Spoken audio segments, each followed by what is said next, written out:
If GTA 6 costs $100 at launch, will you still buy it? This was a question that was circulating the internet for a bit at the beginning of December. One side said, hell no, while the other side said they'd pay more. It may seem simple at first, but this strikes an interesting dilemma. Considering the high expectations GTA 6 has set with its top-of-the-line graphics, larger-than-life comparisons to our own wacky world, and 12-year time span between one of the most sold games of our generation, it has found itself becoming a standard for many aspects of gaming as a whole, without even being released. Now, while I won't deny that that's impressive, I also can't forget that, well, the game hasn't been released yet. And we've seen plenty of times from many beloved companies that high expectations and hard work meant nothing in the face of the result. Yet there are still people ready to pay through the nose for GTA 6, simply based off of the reputation they've built over the past years, and it's not hard to see why. Rockstar has quite the catalog of games, many held to the highest caliber of quality, and from the looks of the newest GTA trailer, it seems they're going to rise back to that caliber yet again, maybe even push it further. So why not? If we're going to get so many hours of gameplay from exploring what is anticipated to be one of the most dense maps in GTA history, wouldn't that make the game worth it? Why not let Rockstar raise the cost of their game if they're putting so much time and effort into it? Well, because there are industry-wide implications that a $100 price raise would set. If Rockstar does it, then all companies will do it. How do I know? It literally just happened last year with the $70 price raise. Before then, there were many rumors that $70 games were returning, and every company executive ever tried their damnedest to make up excuse after excuse. 4K gaming and better graphics require more time and money. In order to meet the demands of complex gameplay mechanics and realistic physics, more resources are asked of us. Oh, so you're talking about these graphics? This 4K gaming? These complex gameplay mechanics and realistic physics? Look at this. I'm standing still talking to the camera. Shit! And that's the best he had. If you look at the vast library of $70 games, only a few really stand out, and even then, they're still not worthy of the $70 price tag. In fact, I don't think that any game is worthy of it, because at the end of the day, $70 is a lot of money. Hell, $60 was a lot of money. I could've bought food! The quality of games has always been dwindling exponentially ever since the rise of live service models, bringing about an unholy matrimony of scummy business practices like early access, day one DLC, and microtransactions, yet for some reason AAA companies deem it okay to raise the prices.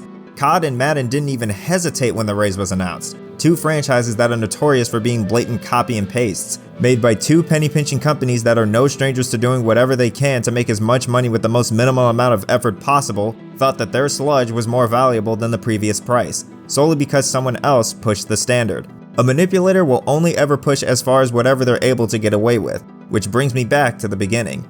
In response to the changes, the community of course opposed the price raise, verbally, and everyone else inched further.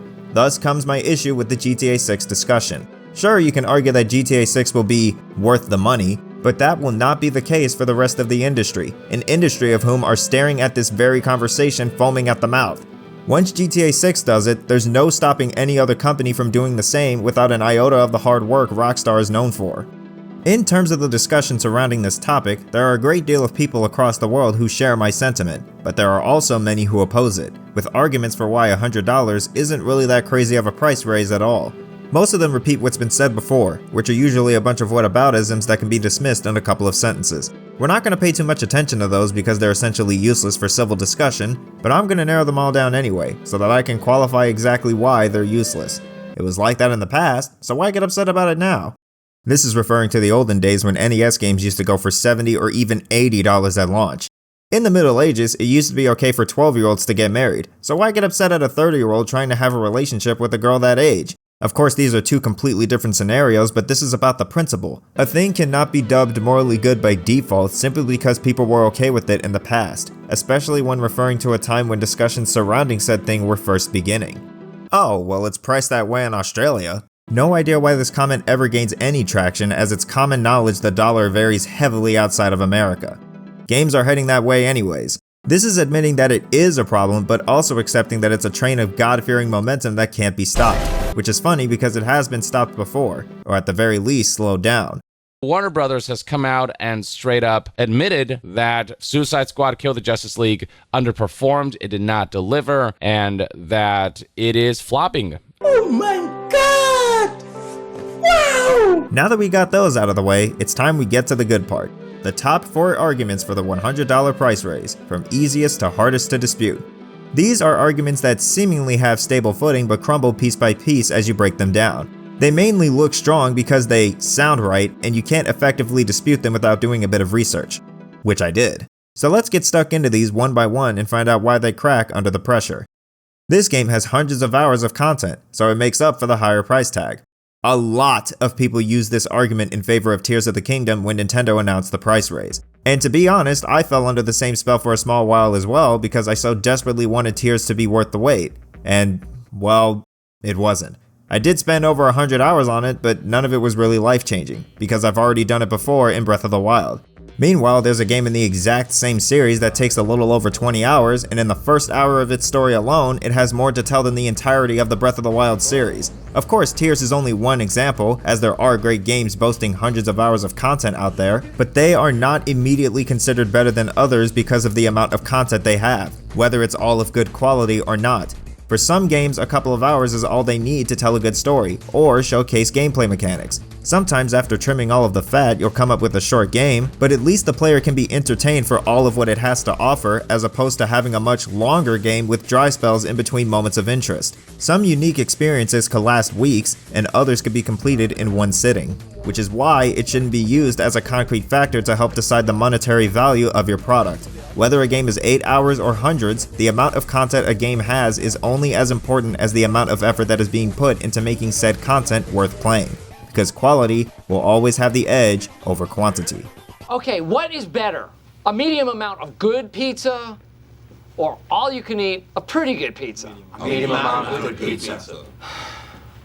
Games are actually cheap if you consider inflation. Going back to the NES days, the pricing for video games has stayed pretty consistent over the years, but if we were to take a full-priced NES game and adjust for inflation, games today would be a whopping $220. Damn! Yet, they're still around the $60-70 range that started with the industry all those years ago. Wow, what a lucky break! We should be thankful that these companies are being so considerate, right? We should be glad that these companies are taking us into account by not changing the prices despite how long it's been, right? Wrong. While the prices for games haven't changed, remember what has changed since then. The prices for needs. Rent, groceries, insurance, gas. The prices for these needs have risen and are still rising at an alarming rate, leaving people to look for budget cuts as their only solutions to stave off the dreaded hole of overdrafts and debt. That or be told to skip meals to survive. That isn't me exaggerating, it's an actual article. Look it up. But do you know what hasn't risen at an alarming rate? Minimum wage. From the NES days to today, the federal government increased the minimum wage by only $4. Of course, there are many ground level jobs out there that are a couple dollars above minimum wage, and there are a few states that have raised the bar themselves, but even then, people still struggle to make ends meet, and it's been that way for a long time, even before the $70 debacle, and it's only getting worse. Now people have to decide to either finally pick up the hot new game everyone's been talking about, or have something to eat for dinner tonight. Which is why I kept emphasizing needs. Video games and consoles are not a need, they are a want. People don't have to get them. They're not keeping the prices the same because they care, they're doing it because nobody's going to buy a baseline video game for $200. This is why the prices have only risen in small increments, and have only been done in a dipping the toes fashion, because raising the prices to almost triple what was reluctantly accepted before for something that people will have no qualms about dropping to make space for things they need to survive to the next day will only push them to look for cheaper alternatives, making it that much harder to turn a profit. You can reiterate this claim as much as you want, and you can have as many supporters as humanly possible. Inflation has never been a good arguing point for price hikes, and it still isn't. Yet, funnily enough, this seems to be the hill that even channels based around game development are willing to die on. Go figure. Games cost more money to make. Now this one, I can't really deny, as it's no secret that video game budgets have now grown to movie status. But this isn't only a matter of how much is being spent, more like if that much needs to be spent at all. At the top of this video, I brought up 2 excuses companies like to make when it comes to the standards of video game prices. One excuse that never sat right with me was the excuse that they need more money to bring out the best graphics, which obviously is true. But the statement itself isn't a problem, it's how it's being used. In this case, they're using it to say that every game from today forward needs to push the envelope for realistic graphics, hence the bigger budgets, which isn't true. Yeah, I know that marketing is what takes up most budgets as well, maybe too much. But for this discussion, I'm giving it a slight pass because priority-wise, marketing is slightly higher on the list. While there are occasions where good-looking graphics become a part of the marketing itself, I still think they're a bit overrated when it comes to how crucial they are to a game's success. But I'm not going to lie and act like graphics aren't important at all. I'm a huge fan of Final Fantasy VII Remake, sue me, and part of why I like that game so much is how good the characters look.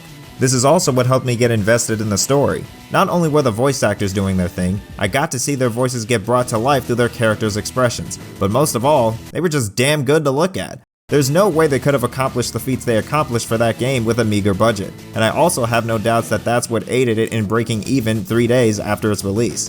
But you have to remember something. I said that the graphics are part of why I like the game so much. The gameplay and story are what made me stick till the end. The graphics only enhanced that experience. I didn't buy this game to look, I bought it to play.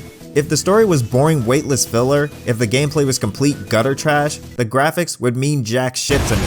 I'm happy that Remake has amazing graphics, but that alone is not what swayed me into picking it up. The switch up in gameplay aspects and the opportunity to immerse myself in a fresh, new version of Sector 7 are what hooked me. Without fun gameplay or a good story, that game is nothing more than a moving art piece fit for a museum. To further hit this point home, allow me to bring Terraria into the mix. This game does not have the greatest of graphics, nor does it have a story, but its success is linked to the praise stemming from its deep, innovative gameplay. There's so many ways to play, so much room to learn, so many challenges to conquer, all in a rich, expansive world with so much to discover. People could talk for hours upon hours about strategies and builds, and while the graphics aren't on the same level as Remake, they fit Terraria because they took the limitations of the 32-bit art style and ran with them. This shows the most in its music. One of the best soundtracks in gaming history, fitting almost every mood and situation perfectly. Terraria is held in high regard for a reason, and it deserves every right to, all at a mere fraction of the cost of Remake. Even with the game's low price of $10, they smashed profits without even flinching. Of course, successes like that are by no means guaranteed, but it just goes to show. You don't need the most drop-dead gorgeous graphics, or famous voice actors, or lifelike physics. You don't even need a deep story. Sometimes some great gameplay is all you need. Don't get me wrong though, I'm not comparing Remake to Terraria to rag on Remake. I want to put things into perspective. Do we seriously need multi-million-dollar budgets to make good games? Do video games really need to cost more to be considered viable in the current landscape? Of course not. If you released a game and it didn't make its cost back, the problem isn't the fact that your game is too cheap. The problem is the fact that either your game probably isn't all that in the first place, or you just made mistakes in terms of budgeting. Yes, modern day video games cost more to make, but they don't have to. Don't let these companies gaslight you into thinking that the only way to enjoy a game is with Hollywood level budgets. And definitely don't let them gaslight you into thinking that you need to pay up to make back what they lost. If you're a AAA company asking for your customers to spend even more of their hard-earned cash for costly decisions you made, then it's time you revise your business model.